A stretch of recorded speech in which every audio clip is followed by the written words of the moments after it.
Hello साथियों, कैसे हैं आप सभी। मैं विनय तिवारी और आपके समीर सर के साथ आपके अपने परिवार एग्जामपुर में हार्दिक स्वागत करता हूं। हम हैं एग्जामपुर कलम से क्रांति।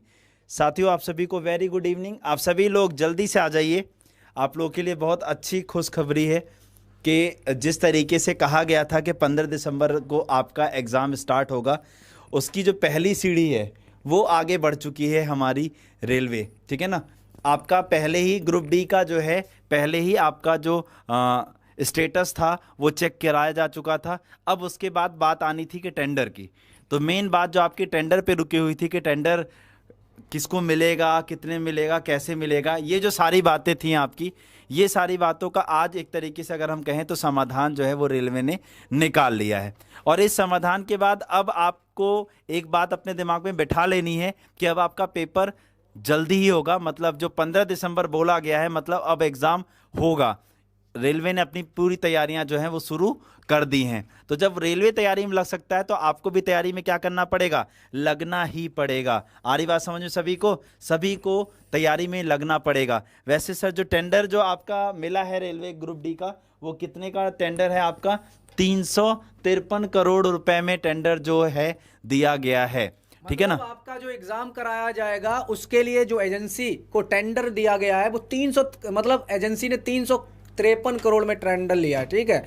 अब यानी कि आपकी डेट आ गई एग्जाम की। एग्जाम अब आपका कंफर्म है, एग्जाम होने वाला है। लग जाइए बिल्कुल तैयारी में। अभी तक अगर सोए थे तो अब उठ जाइए। तैयारी आज से नहीं, आपको कल से ही स्टार्ट कर देनी है। मतलब आज से स्टार्ट कर देनी है। ठीक है, आज से ही तैयारी स्टार्ट कर देनी है और आपको बिल्कुल जुट जाना है। सभी एग्जाम जितने भी आपके हैं एनटीपीसी ग्रुप डी अब आपका होने वाला है। ठीक है, तो आपका जो टेंडर है वो पास हो चुका है, निकल गया है। ठीक है जी जी, जल्दी से सभी लोग। हाँ जी,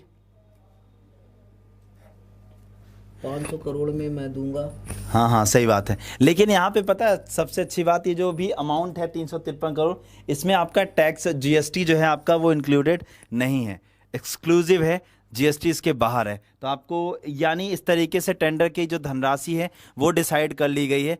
तो जब रेलवे ने अपनी तरफ से डिसाइड कर लिया है कि हम इतने में टेंडर देने वाले हैं, तो इसका मतलब अब रेलवे अपने माइंड को सेट कर चुका है कि हमें एग्ज़ाम कराना है। इसका मतलब आप लोगों ने जो हल्ला बोल किया था उसका अब आपको फ़ायदा मिल रहा है।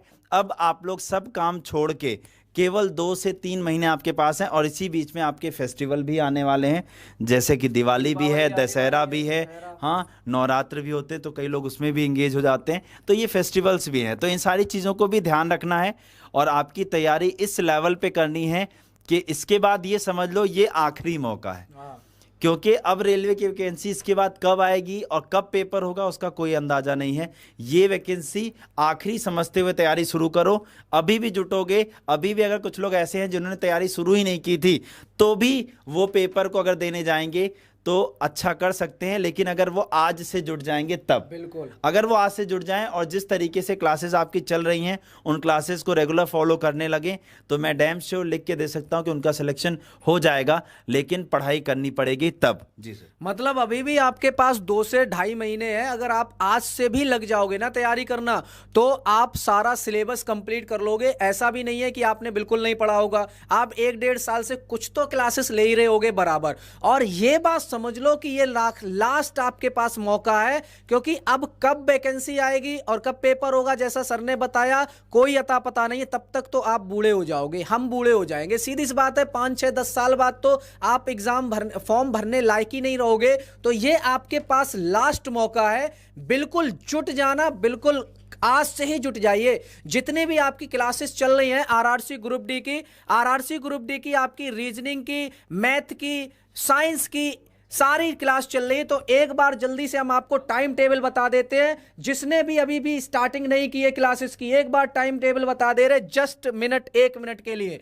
आपकी 11 बजे आपकी क्या चल रही है? 11 बजे आपकी स्टैटिक जीके चल रही है। याद रखना, 11 बजे आपकी स्टैटिक जीके चल रही है। ठीक है, सोनम मैम के द्वारा एनटीपीसी के साथ। और 12 बजे आपकी मैथमेटिक्स चल रही है।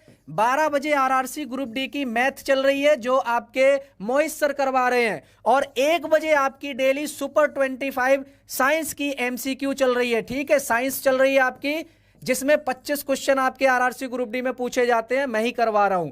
और 2 बजे आपके विनय सर रीजनिंग लेकर आते हैं, 2 बजे रीजनिंग करवा रहे हैं। तो ये आपका टाइम टेबल है, 4 घंटे दीजिए बस, आपको 4 घंटे देने हैं डेली, डेली 4 घंटे दीजिए आरआरसी ग्रुप डी के लिए, और आप रिवीजन करिए बस, जबरदस्त। छूट रही है, हाँ, एक तो करंट सुबह अफेयर की करंट अफेयर जो 6:30 बजे होती है, एक तो ये क्लास छूट रही है, और दूसरी दिन भर ये पढ़ा, और रात में एक मॉक टेस्ट होता है जो 10 बजे से, हाँ जी, उसके बाद देखिए 2 बजे के बाद फिर आपकी जो 4 बजे है 4 PM पर जो है बहुत धांसू, बहुत ही धांसू आपकी, अगर हम लोग बात करें तो आपकी पॉलिटी की नितिन सर के द्वारा बेहतरीन, हाँ जी, नितिन सर के द्वारा जो है पॉलिटी की क्लास होती है। अगर हम लोग यहाँ पर बात करें जी, देन उसके बाद अगर हम लोग बात करें तो रात 10 बजे से मॉक टेस्ट होता है, डेली मॉक टेस्ट हो रहा है, मॉक टेस्ट भी हो रहा है। तो ये देखो, आपने सुबह क्लास की, फिर आपको गैप मिला 11 बजे तक का, अपना आराम से खाया पिया, थोड़ा रेस्ट किया,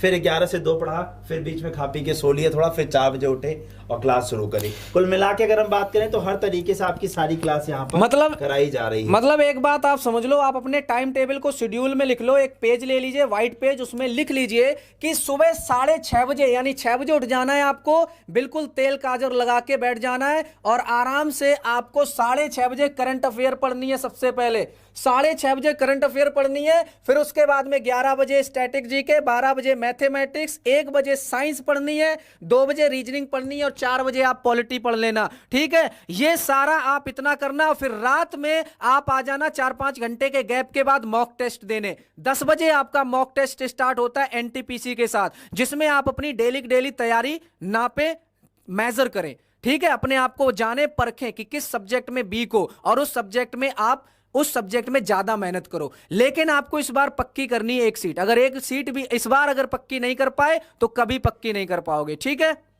चलिए, अच्छा, फिर ये नोटिस आपके लिए इतना ही था। अब आपका तुरंत जो है मॉक टेस्ट शुरू होने वाला है, आप सारे के सारे लोग जो है उस एनटीपीसी और ग्रुप डी के मॉक टेस्ट में जुड़े। तो चलिए फिर आज के लिए इतना ही रखते हैं। जय हिंद, जय भारत, जय एग्जामपुर, कर विजय एग्जामपुर। Thank you.